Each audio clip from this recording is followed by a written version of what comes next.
কাজ, ক্ষমতা, শক্তি।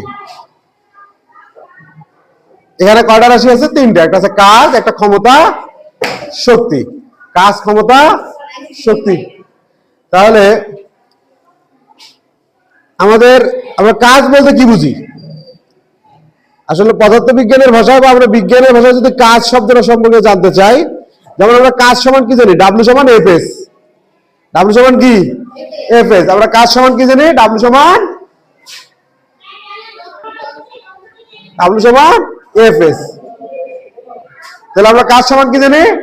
আমরা যদি কাজের এই সমীকরণের মাধ্যমে কাজ সম্পর্কে আজকে জানতে চাই, তাহলে সবচেয়ে ভালো হয় আমরা কাজ সম্পর্কে জানবো কাজের এই সমীকরণের মাধ্যমে। ঠিক আছে? ডাব্লিউ সমান কি? F S. তাহলে ডাব্লিউ তে কি বোঝানো হয়? ওয়ার্ক। ডাব্লিউ তে কি বোঝানো হয়? ওয়ার্ক।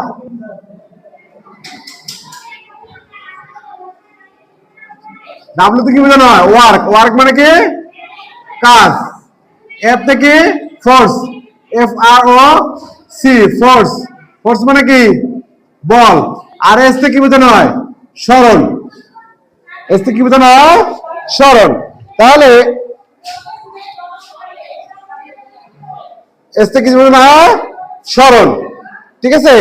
তাহলে সরণ বলতে কি বুঝি? আমরা যদি শেষ থেকে আসি, এই সমীকরণের আমরা সরণ দিয়ে শুরু করি, তাহলে এস। আসলে সরণ কি বলতো?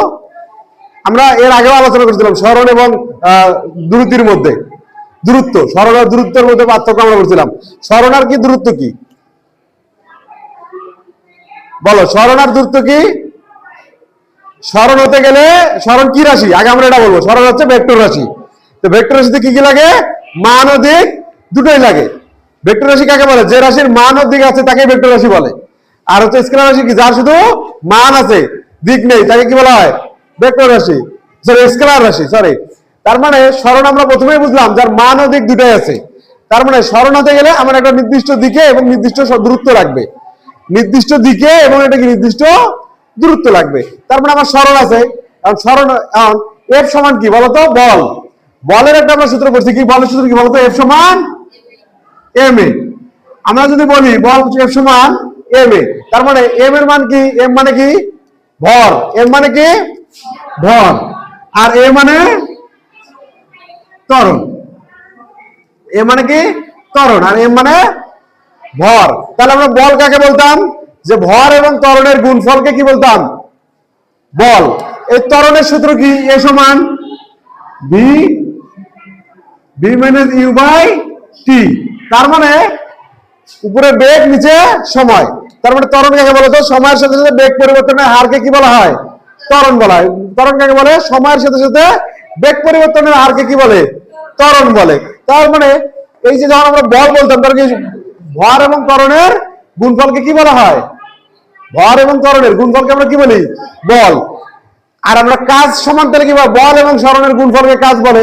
তার মানে আমাদের যে এই যে বল, তার মানে বুঝতে গেলে আমরা কাজ বুঝতে গেলে কি বুঝলাম? বল কাকে বলতাম? কোন বস্তুকে যদি আঘাত করার ফলে ওই বস্তুর তার নির্দিষ্ট জায়গা কি করে? পরিবর্তন করে, তখনই তো বল। আমি যে একটা বল প্রয়োগ করছি এটা প্রমাণ হয়। যেমন আমি যদি এটাতে বল প্রয়োগ করি, এখানে বল প্রয়োগ করতেছি, বল প্রয়োগ করার ফলে কিটা সরতেছে এর জায়গা থেকে, বাহ্যিক ভাবে দেখা যাচ্ছে। বাহ্যিক ভাবে যতক্ষণ না আমরা কোনো বস্তুর উপর বল প্রয়োগ করার ফলে বস্তুর স্থান পরিবর্তন না হয়, কি হয়?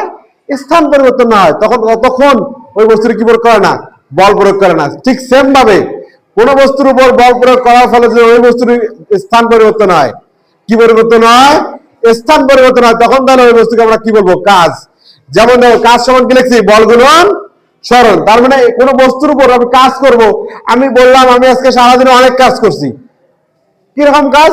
এই যে আমি এখানে দাঁড়ায় আছি, এটা কাজ না। ঠিক আছে? কাজ কখন হবে? যখন আমি এখান থেকে কোনো কিছু নিয়ে আর এক জায়গায় রাখবো, তখন আমার এখানে কি বলা হয়? কাজ। ঠিক আছে? তার মানে আমরা কাজ বলতে কি বুঝলাম? যে আমরা যখন কোথাও দাঁড়ায় আছি, ঠিক আছে, কোনো কাজ করতেছি, কাজের বদলে কোনো বস্তুর জায়গা বা স্থান পরিবর্তন হয়, এই সমস্ত এই বিষয়টাকে আমরা কি বলবো? কাজ। ক্লিয়ার? তার মানে আমাদের কাজ আমরা বুঝলাম, কাজ সমান সমান এফএস, মানে বলগুলো সরণ। কাজ সমান সমান কি? বলগুলো সরণ। এখন বলকে, তার মানে কি, দেখো কাজ বের করতে হলে সরাসরি আমাদের কাজ নাও, দুটি মান নাও দেওয়া থাকতে পারে। যে কোনো বস্তুর উপর 10 নিউটন বল প্রয়োগ করার ফলে, কোনো বস্তুর উপর 10 নিউটন বল প্রয়োগ করার ফলে বস্তুটি যদি 5 মিটার সরণ হয়, তাহলে ওই বস্তুর উপর কৃত কাজ কত, ওই বস্তুর উপর কৃত কাজ কত, তখন আমরা ডাব্লিউ সমান এফএস লিখবো। কারণ কি 10 নিউটন, নিউটন কার একক? বলের একক, বলের সংকেত কি? এফ। তাহলে নিউটন এফ সমান কি লিখলাম? ডাব্লিউ সমান এফএস। ঠিক আছে, কিন্তু প্রশ্ন যদি আমার হয় 10 কেজি ভরের একটি বস্তুকে, সুন্দর করে 10 কেজি ভরের একটি বস্তুকে 5 মিটার পার সেকেন্ড বেগে 5 সেকেন্ড বরাবর নিয়ে 5 সেকেন্ড সময় ধরে দূরে সরা হলো, কি বললাম কোশ্চেনটা বলো তো? 10 কেজি ভরের একটি বস্তুকে 5 মিটার পার সেকেন্ড, তার মানে একটা বস্তুর ভর কত আমার? 5 কেজি। এটার বেগ প্রাপ্ত হয়েছে কত? 5 মিটার পার সেকেন্ড। বেগে এই বস্তুটা কতক্ষণ গেছে? ধরো 10 সেকেন্ড। কত হয়েছে? 10 সেকেন্ড।